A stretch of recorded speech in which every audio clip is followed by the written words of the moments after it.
But if you actually embrace it and you courageously volunteer to have chaos in your life, you'll notice it actually moves you forward much quicker and with less resistance, and actually will catapult you to higher levels. Welcome to the My Future Business Show, where we get you in front of your best audience and keep you there. Not only are we interviewing the biggest names in business to help you become even more successful, we're inviting you to book your spot on the show to help you grow your business.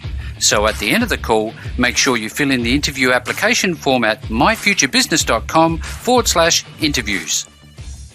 Hi and welcome back to the My Future Business Show. It's Rick Nusky here. I hope you're doing wonderfully well. It's so nice to be your host. It's a pleasure. It's actually an honor of mine to be in this position where I can speak with incredibly talented people. And speaking of incredibly talented people, on the line with Robert Riopel. Welcome to the show, Robert. Oh, thanks, Rick. Happy to be here and looking forward to assisting your audience with some golden nuggets, or clues as I call them. Yes, thank you very much, and we're looking forward to that. Now, for everybody who's on the line doesn't know much about Robert, you soon will. Now, he and I will be talking about life-changing habits that are going to help you achieve your dreams, and why someone can have the same experience and knowledge, or even less than you might have, and still make more money. But before we do any of that, Robert, I think it's very useful to give some background about your life, and maybe let's start off by finding out, where is home for you? I live in central Alberta in Canada on a beautiful, beautiful acreage that my wife and I bought 3 years ago because we wanted to, instead of me traveling around the world so much, impacting lives, wanted to start allowing our students to come to my training center here in Alberta on our acreage. So beautiful area that I'm in.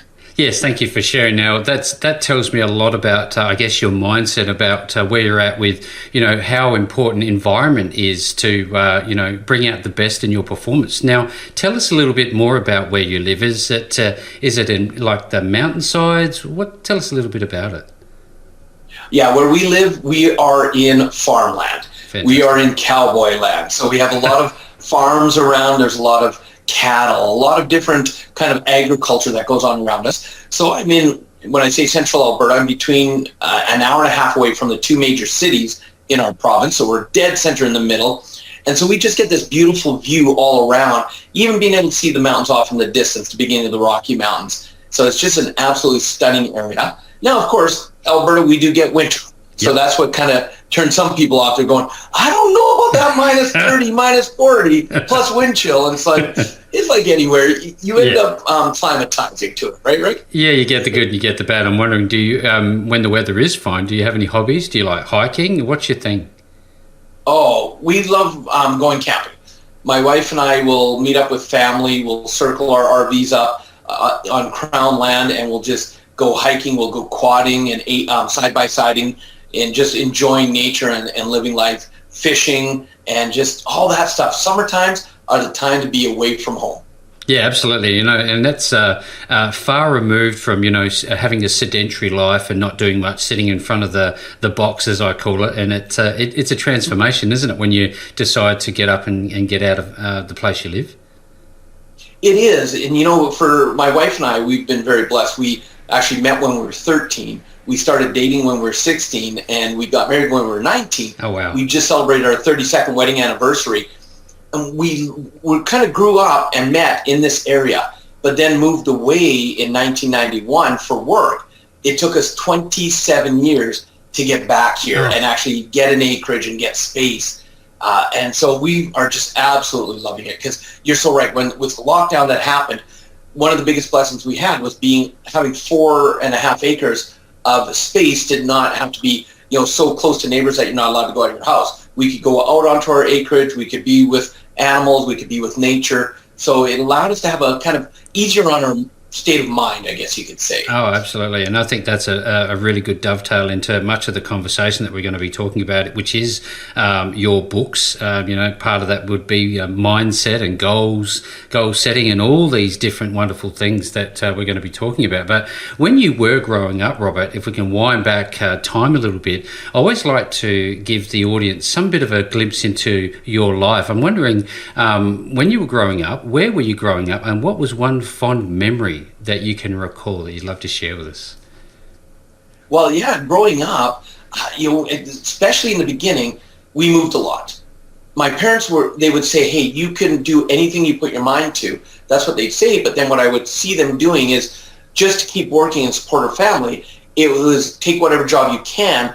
And even if you don't like it, you work hard, you stay loyal to support your family. Mm-hmm. And so we moved around a lot because it was hard finding work in the beginning. And we grew up in, when I was born, my parents were living in a motel because that's the only place they could find to live that they could afford. Mm-hmm. So we moved around a lot, and probably the fondest memories when we moved here to Alberta, roughly in the area I'm in now, because it was the first place that we actually spent more than 6 months or a year. And I finally was able to not only create friendships, but have lasting friendships because we weren't moving again. Yeah, thank you for sharing, because that's really tapped into something that's close to my heart, because I was very much the same way, always moving around. And I guess the one thing you do get from doing that sort of mobility lifestyle is that you get a different perspective about the different places that you live in. Now, along that journey, as you were growing up, you talked about family, and I'm wondering, who was somebody who was inspirational for you as you were growing up? Did you have anybody special in your life? Oh, that was an inspiration. Wow. Good source of, mentorship. For me, it was an organization. When here in Canada, we have what's called a cadet organization, and it's tied to our armed forces. So for Sea, you have the Sea Cadets. For the Air Force, you have Air Cadets. Army, you have Army Cadets. And I started in the younger version of the Sea Cadets at the age of 10, which was called Navy League. And just going through from 10 to 12 and a half, I was in Navy League, and I learned a lot about discipline, about leadership. And then at 12 and a half, age 13, I was able to go into the Sea Cadet organization till 19. And I look back, and that was probably one of the parts of my life that really allowed me to be who I am, because I did see what it was to be able to, have some discipline, have leadership, learn some skills. In fact, I was going to be an officer in the Navy, and at the age of 16, I actually was able to get a 3-month berth on the Canadian Armed Forces ship with 5 other cadets. And when I stepped off the ship, I went, I don't want to be in the Navy. I'm going to pass on that. Right. So I was so glad I got to learn that then, instead of getting my scholarship, going through Naval College, becoming an officer, and having to commit at least 7 years, for the education. So, very fond that I learned at a young age that the Navy was not for me. The first thing that pops into my mind is fortuitous, but I also hear that through your experiences in those cadets that you learnt this discipline, and that's a major thing to have that exposure. And I'd love to talk about how that's, influenced as you've moved into other fields. Now, I know that you had a deep involvement with app development. Tell us a little bit about that. Well, when I started conceiving my first book, Success Left a Clue, I was thinking about writing it. I kind of knew what I wanted to put into it. And I was doing a training where I was one of the guests at an event. And then I had time off the stage where, Rick, one of the biggest things about me is I will always be alert. I'm never going to quit learning. Yep. So I'm going to be in the audience as much as I can. And there was breakout rooms. So I walked into a room, and I walked into the wrong one, or so I thought. I walked in, I sat down, and the person starts talking about apps. And this is back in about 2013. And I'm listening, I'm like, I'm in the wrong room. And I get up to leave, and I'm just about at the door when he said something that stopped me in my tracks. He had been giving great data on apps, and he said, look, most people start a business, and they start the business, they develop their website, and then as an afterthought, they develop an app for it. Why not use an app to launch your business? And that caught my attention. I stopped, turned around, sat back down, listened to the rest of his presentation, waited till everybody talked to him, and then I went over and I said, look, can an app launch a book? And he said, well, tell me a little bit about your book. So I kind of went through the 6 steps I wanted to write in my book, and he just started telling me all these brilliant things that we could do, and I'm dumbfounded. I'm like, you can do that with an app? And he's like, absolutely. And that sparked the idea of creating my app called Amentora, which is like having a mentor in your pocket. Fantastic. And it's my book in app form. And so from there, we started designing it. Of course, ups and downs. Yeah, Oh, yeah, absolutely. design an app. It's going to be easy. No. And version 1 came out, and it wasn't as dynamic as I wanted it to be, but we let it run for a few years just so we could get the knowledge of what's working, what are people liking, what are they not liking, what would we do different. And then we started on version 2, which we're now in the process. We're near the end of being able to finish the coding, making it look pretty. And version 1 we've taken offline because it was good. It was good, but it wasn't what I wanted. Version 2 is freaking dynamic. Much better. And we've integrated artificial intelligence into it that makes the whole experience. We've gamified it, which just makes it even more powerful. So yeah, picture when people have a chance to read my book, picture having an app that walks through everything that the book teaches you. That's amazing. Yeah, look, I can see that you're committed to continuous improvement. That's a big tick in my book, and you obviously want to deliver an amazing experience. Now, I'm wondering, when you create an app, is that somewhat different than a website? What's the difference between the two? I always often get confused. Yeah, well, because I'm not techie, I'm going to tell you that. Yeah, and I had an investor come on board fairly early, and on a recommendation, had hired a developer to do the app. And what's really important to me is things like the security. Because if I'm going to have a database of people's information, I want to make sure that we're doing the right things and coding it properly. And so I had hired someone that had an in-house team. And so I thought he wasn't outsourcing. And one day, it's a Sunday, I'm driving from one city to another to visit family. And all of a sudden my phone rings, and it's my investor, who's now a friend. He's off as a student. And he says, look, I'm so sorry for calling you on Sunday. I'm like, what's going on? He said, well, someone was bugging me about the way the coding's going. Because this friend of mine, he's also a genius at coding himself. And he said, someone was bugging me at the way they were doing it. He said, last night I downloaded a virus off the internet, and in 20 minutes I hacked our complete system. Oh, no. Now, my first reaction is, so why are you apologizing for calling me? I said, I don't care when it is. I need to know that. And thank goodness, Rick, we weren't live yet. So we didn't have a database to be hacked or anything. And so at that moment, we ended up taking a deeper dive into what was going on in the coding, and we found out that a lot of outsourcing was happening, and a lot of easy-to-hack coding was being used, and it wasn't what was being promised. So we basically fired the developer, cleaned up the app as much as we could to get it launched and start learning with it.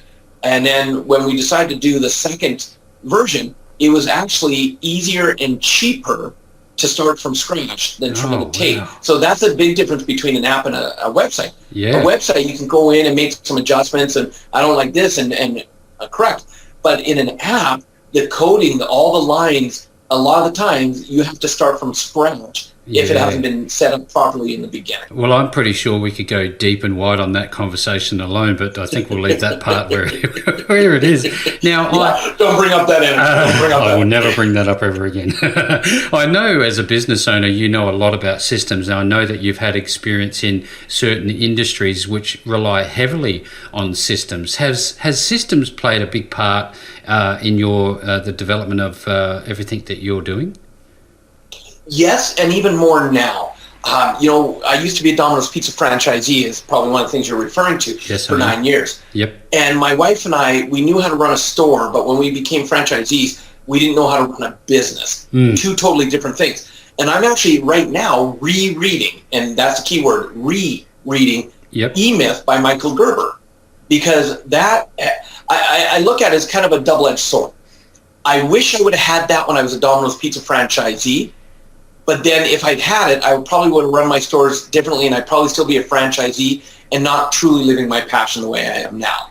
So, it's that catch-22. I wish I'd had it, but I look back and I go, thank goodness I didn't. Because the lessons we learned has allowed me to be where I'm at today. But systems are so important that, to me, an entrepreneur has to utilize systems. Don't think that you're the only one that can do something.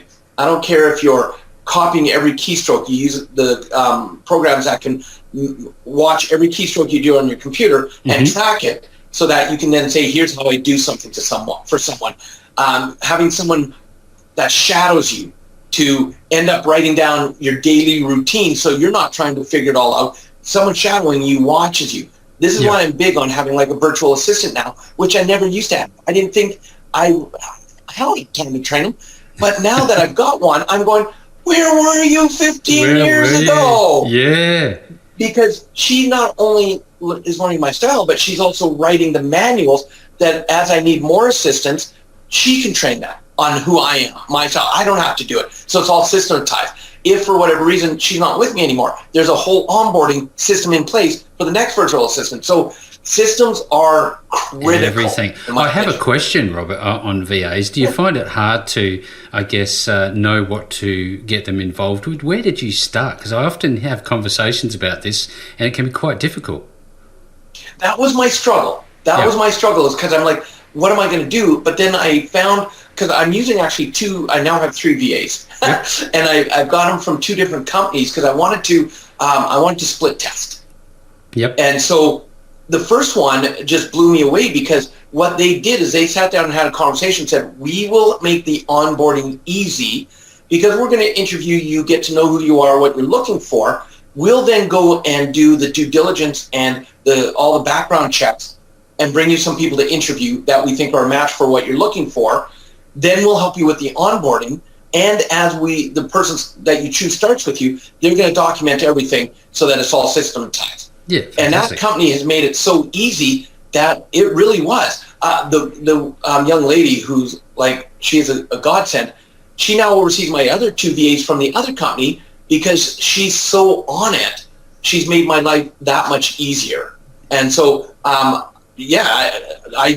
came across from doing research, I came across an amazing company that has made it so seamless for me. Yeah, I can, and this is some of the things that this audience really enjoys, is digging into what's working. So I really appreciate you sharing. Now, I also know, Robert, that you are very well balanced. You can't buy experience, and I know you have a lot of experience in the training industry as well. Given all of the things you've done, tell us a little bit about your training experience and how that's helped you to get to where you are today. Well, I'll tell you, it changed my life. 8-year mark of being a franchisee. My wife and I are spending habits. Rick, you've never experienced anybody that's ever done this probably before me, but we were spending more money than we were earning. And I know that may shock you. That probably shocks you. Never heard that before. And at the 8-year mark, we were over $150,000 in debt and going down quickly. And that's actually when we were introduced to personal development. Yep. We ended up going to a 3-day weekend where we learned why we were in debt. More importantly, to take ownership, to actually, take responsibility that we were the ones that created the debt. No one else to blame. Yep. It was our habits, our beliefs, our way of being. And then third, we learned specific actions we could do to actually get out of the debt if we wanted. And when we left that 3 days, we did something that unfortunately a lot of people don't do. See, I can only give you the statistic in North America. I know it's different in other countries and usually higher, but in North America, only 3% of people on average will actually utilize knowledge that they've been taught. That's it, new knowledge. And so a lot of people walked away from the weekend going, wow, that was amazing. That changed my life. They didn't do anything with it. They went back to their old way of life. Whereas my wife and I, more out of necessity probably, went, we have to make changes. So we took that information and we put it into practice. And the next thing you know, 9 months later, we go from being over $150,000 in debt to actually being completely retired, financially free at the age of 32. Wow. And that's exactly what our mind went. It went, wow, if this information gives that result, what would more learning do? So at this point, we dove into learning from every master's we could. The next 2.5 years, we were learning everywhere, because I'm a big believer. Don't just learn one way. Don't just learn from one person. Learn from as many people as you can and take nuggets from all of them, clues from all of them.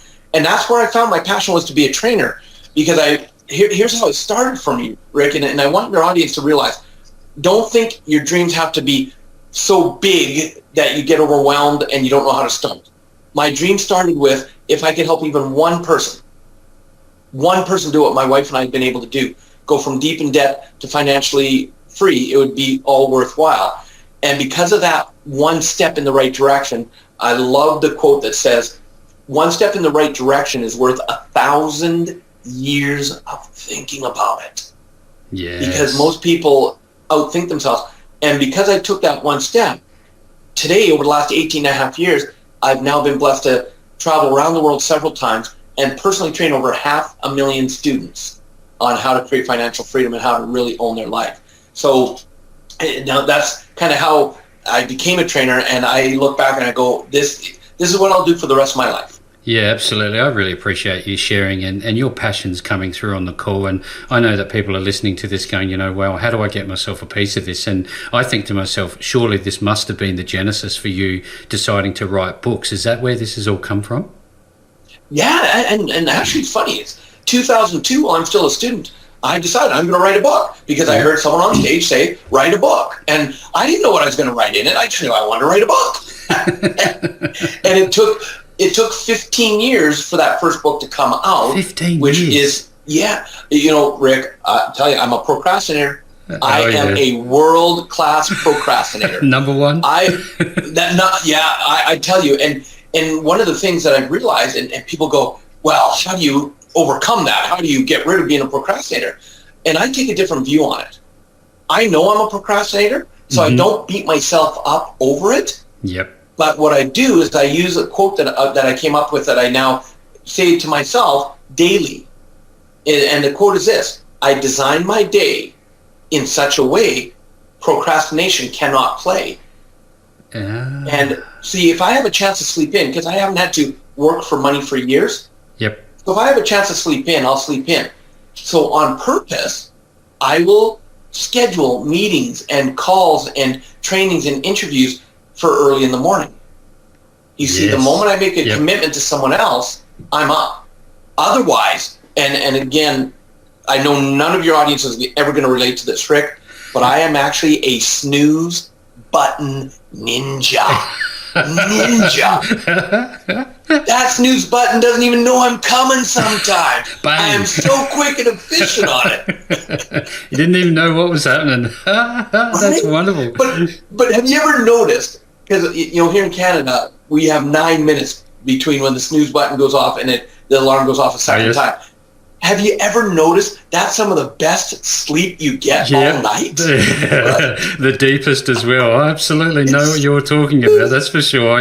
I wonder, did you find the writing experience like you did it in small blocks of 250 words per day? Because I know that there's a lot of people who are aspiring to become authors. Is that how you dealt with this procrastination? No, that's why it was a procrastination, because I'm a very in-the-moment person, and so I'd sit down, I'd open my computer, and I know what I want to say, but before I could type it down, it was gone.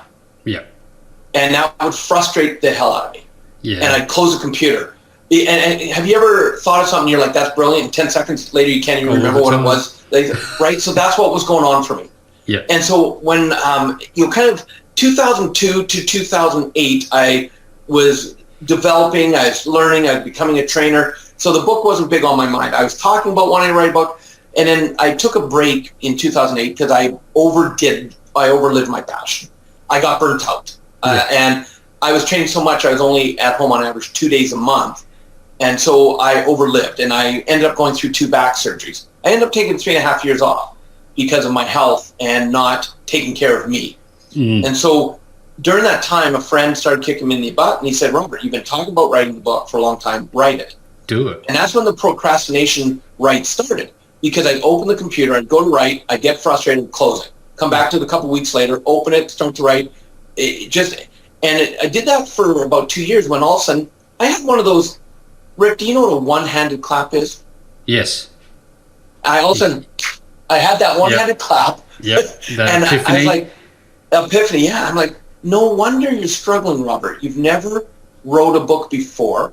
And I hadn't, sought out a coach or someone to show me how to do it. I was trying to do it on my own. And wrong answer. But, this is what most of us do, right? I'll figure it out. And I find, all of a sudden when I had that realization, I'm like, no wonder you're struggling. you've never written a book before. So what do you know how to do? And I have these conversations with myself all the time, Rick, just so you know. Talking to yourself is never a problem. I only think it's a problem when you start arguing with yourself. Then maybe it's a problem, right? And so all of a sudden it's like, well, what do I know how to do? I know how to design a training and do a training. So I took my computer back out, opened it up, and instead brought up my template for designing a training. And in 2 hours, I wrote a full 1-day training based on my book of what I wanted in it. And then I phoned up one of my students who now had a training company because I'm on my hiatus. And I said, look, I know you've got 3-day trainings that you do.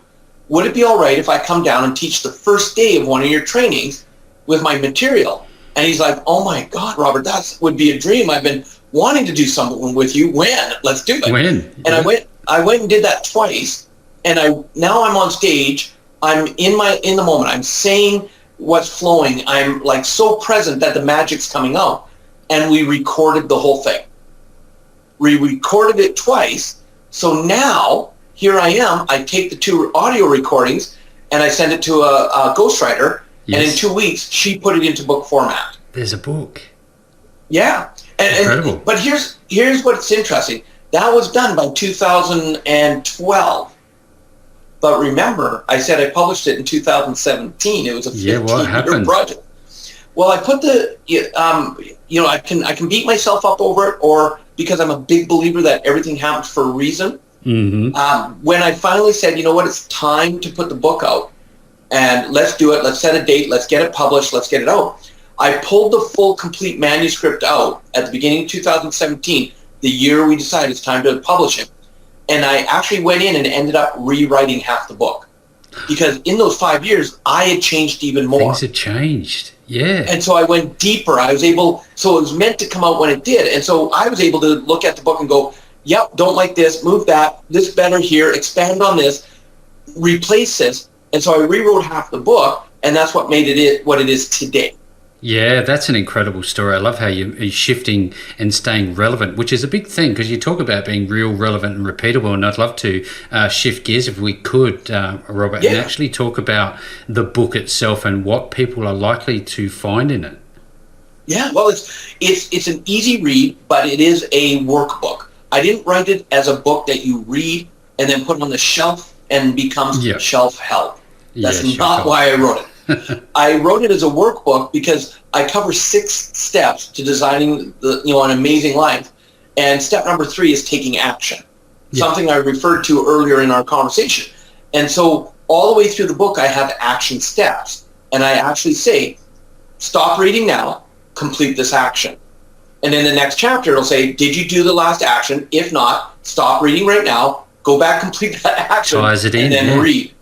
Yeah, because I realized we are creatures of habit, and I'm working on changing people's habits. So by it being a workbook, I want them to start doing the actual actions right as they're reading it, because those 6 steps will absolutely impact your life. So that goes back to what you were talking about earlier. When we learn something, when we're training in something, we get excited, but we don't actually follow it through. It makes all the sense in the world to link it to actual activities, doesn't it? It does. That's exactly it. Now, in terms of your new book, if we can maybe just talk about that momentarily as well, because there's a lot going on. I don't even know if there's a third book, I wonder. You're coming out with another called The Authority Key, How to Unlock and Open the Door to Your Success. Tell us a little bit about that. Well, it's how you started this whole interview, and or it's a question I ask people. I say, have you ever noticed that people can have the same amount or less knowledge and experience as you, but yet they make more money? Mm-hmm. And because I'm watching people all the time, I'm curious. I'm wanting to know where they got their success. Not just the success, but I want to know the journey of it. And I started noticing that there's a difference between the incomes people were making, regardless of your experience and regardless of your knowledge. It came down to who is perceived as an authority and who's not perceived as an authority. And what I started to notice is there's a lot of things, as an example, hosting a podcast helps you be seen as an authority. It helps you that way. So there's a lot of physical things and practical things you can do to position yourself as an authority. Mm-hmm. But I wanted to take a deeper dive into the inside the mind. Who are you and who do you have to be able to maintain being an authority, to be able to actually handle what it can bring your way? So a real big focus on the book is going to be on the inner consciousness, what's going on in your mind, your body, your soul, as you are on this journey. And so, I talk about, as an example, the acronyms. I love using acronyms. So the acronym of unlock, that's a lot of the practical skills. Yeah. The acronym of open is what I call my 4 phases of life that people are always going through. And when you understand those 4 phases, and then how to identify which phase you're in, and then what to do to best utilize being in that phase, that allows people to have success more effortlessly, not get as stressed. Because one of the phases is something called chaos. And most people resist chaos. But if they realize chaos is natural, chaos is actually meant to be in our lives, and if we learn to actually embrace it, because as human beings, we're meant to evolve. And the reason chaos comes in and smacks people upside the head is because they get stuck. They get comfortable. So chaos has to come in with that thump to move you. But if you actually embrace it and you courageously volunteer to have chaos in your life, you'll notice it actually moves you forward much quicker and with less resistance, and actually will catapult you to higher levels. So I really take a deep dive into the inside work that has to happen for people through the 4 phases of life, through the 4 currencies of life, through what I call the authority master key. And that's how to be vital in life and in everything that you do. So it's a real deep dive of these last 20 years of all the trainings and the learning and the people I've been blessed to share the stage with, noticing what's working, what's not working, is all going into this book.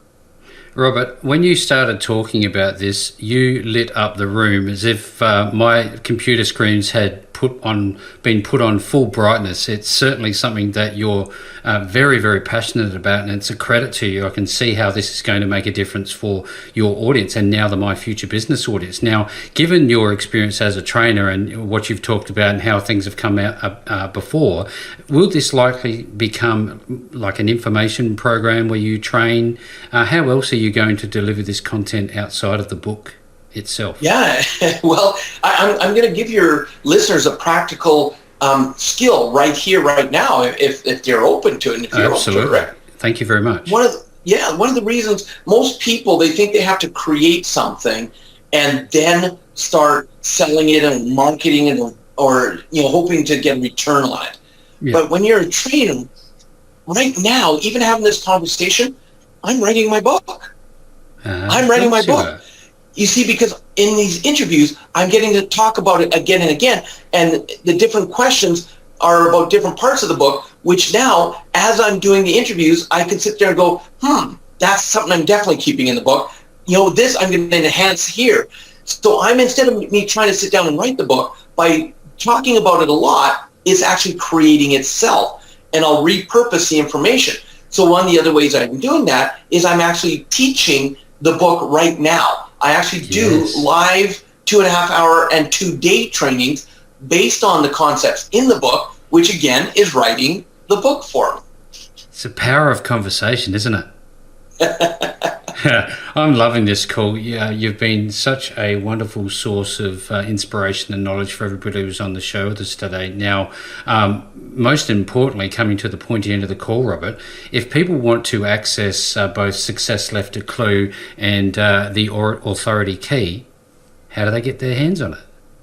Well, I'll tell you, since you were so gracious, Rick, to invite me to be a guest, what I've decided to do is we're doing it as a gift from both you and I to your listeners, because they're taking their valuable time to listen. I so appreciate that. I value people's time so much. And so what I would love to do is my first book, Success Left a Clue, the digital copy of it, all of your guests, if they go to robertriopel.com, my name, nice and easy, RobertRiopel.com, they'll actually be able to download as our gift to them the full digital version of Success Left a Clue. And notice I said the full digital. It's not just a teaser. They get to download the full book. And with that caveat that don't just read it. do the action steps. And if they do that, I guarantee you the changes and the impact in their life will be powerful. And so that's the easiest way to kind of move forward and access it and then stay in touch with me. That's fantastic. I certainly will be downloading it and reading it and taking action on what I find. Thank you so very much for that, Robert. I'm sure that everybody who's on the call today will be doing exactly the same as I'm going to be doing.